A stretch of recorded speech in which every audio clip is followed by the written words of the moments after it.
Hello friends, welcome to random stocks. Random stocks पर आपका स्वागत है। आज दलाल स्ट्रीट में ब्लड बाथ था। इन्वेस्टर्स बड़े पैनिक में थे। माहौल बिल्कुल ही ठीक नहीं था। क्या करें न करें का ऊहापोह। इस सिचुएशन को डील करने का कुछ उपाय है? कोई भी रास्ता है? कहीं से कोई गाइडलाइन है? बिल्कुल है। अपने जीवन और प्रकृति से सीखने की कोशिश कीजिए। एक एग्जाम्पल के थ्रू इसको हम इलस्ट्रेट करने की कोशिश कर रहे हैं। आप यदि व्हर्लपूल, जो काफ़ी तेज जब पानी की रफ्तार होती है और आप एक स्विमर हैं और उसमें फंस जाते हैं आप, तो एक प्रोफेशनल स्विमर क्या करता है मालूम? वो खुद को व्हर्लपूल में जैसे ही देखता है वो बिल्कुल ही इन एक्शन मोड पे आ जाता है। हाथ पाँव चलाना बंद कर देता है और बिल्कुल शिथिल शव जैसा हो जाता है।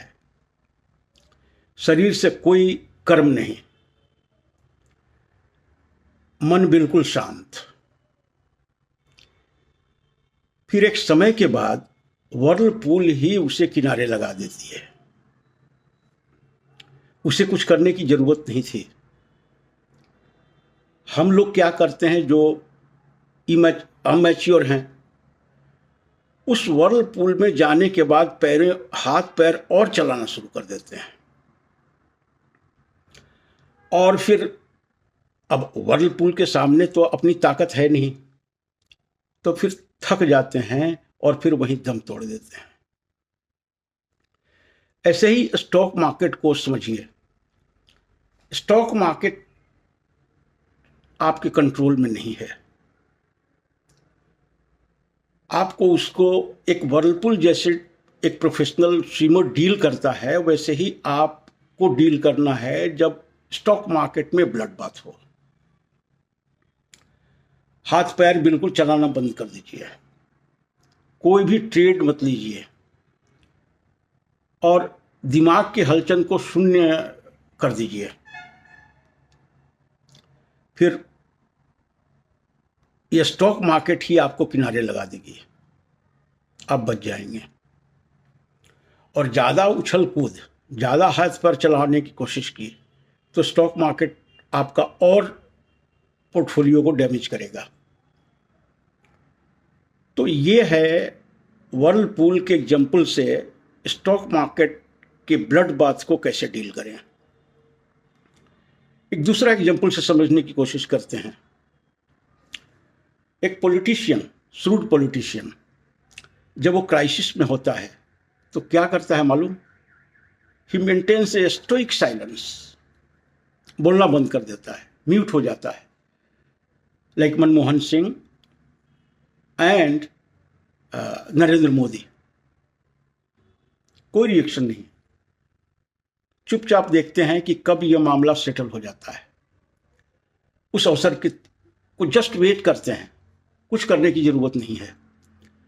और फिर जब मामला सेटल हो जाता है तो फिर वैसे ही जीवन उनका प्रारंभ हो जाता है, वैसे ही उनका पॉलिटिकल लाइफ जो है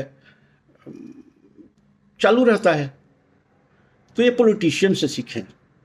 वैसे ही जब स्टॉक मार्केट में क्राइसिस है, आप बिल्कुल म्यूट हो जाइए। साइकोलॉजिकल लेवल पे भी और फिजिकल लेवल पे भी दिमाग चलाना बंद कर दीजिए और उंगलियों से ट्रेड का क्लिक बंद कर दीजिए। Things will settle down in some time.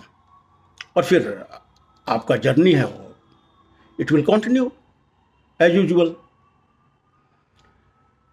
अब इसको एक थोड़ा डीप इस सब्जेक्ट को ले जाते हैं और गीता से डील करते हैं, भगवत गीता से। वहां पे भी ये एक्शन और इनएक्शन के फिलोसॉफिकल इंसाइट को बहुत ही ब्यूटीफुली एक्सप्लेन किया गया है।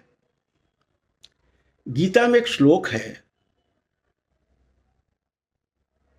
कर्मण्य कर्म यह पश्येत अकर्मणि च कर्म यः सब बुद्धिमान मनुष्येषु संयुक्त कृष्ण कर्म कृत। इसका मीनिंग है one who seize action in inaction and inaction in action is a wise person, is a man of wisdom. वो काम करता भी है और उसे महसूस होता है कि मैं काम में लिप्त नहीं हूं। एक गीता का इंसाइट है। अब दिक्कत है कि ये सब जो रिच अपने टेक्स्ट हैं, जो काफ़ी ज़िंदगी में अप्लाई कर सकते हैं, उसका अपने जीवन में रेलिवेंस नहीं है, ऐसा सोचते हैं। लेकिन एक काफ़ी मेडिटेशन, तपस्या के बाद इन इंसाइट्स को लिखा गया है, और यदि लाइफ में अप्लाई करें तो लाइफ थोड़ी सुगम हो जाएगी। कठिनाइयाँ तो रहेगी, चैलेंजेस रहेंगे, लेकिन आप उसको कैसे उस स्थिति में अपना बिहेवियर रखना है, उसको आप समझ पाएंगे। परेशानी क्यों होती है स्टॉक मार्केट में जब इस तरह का सिचुएशन, ब्लड बाथ वाला सिचुएशन होता है उसको देख करके? क्योंकि आप एक्सेप्ट करने के लिए तैयार नहीं हैं। आप एक्सेप्ट नहीं करते हैं कि इतना बड़ा ये एक्शन कैसे हो गया, और मैं इससे कैसे निपटूं। ये चक्कर में उल्टा सीधा और ट्रेड कर लेते हो आप। क्यों ट्रेड करते हो? Because you are not accepting in totality the condition of the stock market.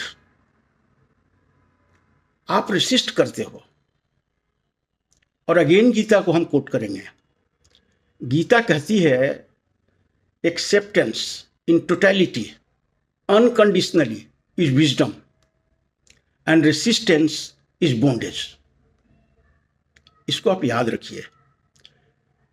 Resistance is bondage, वो आप, और बॉन्डेज आपके तकलीफ का कारण होता है, और एक्सेप्टेंस फ्रीडम, लव और मुक्ति का कारण होता है।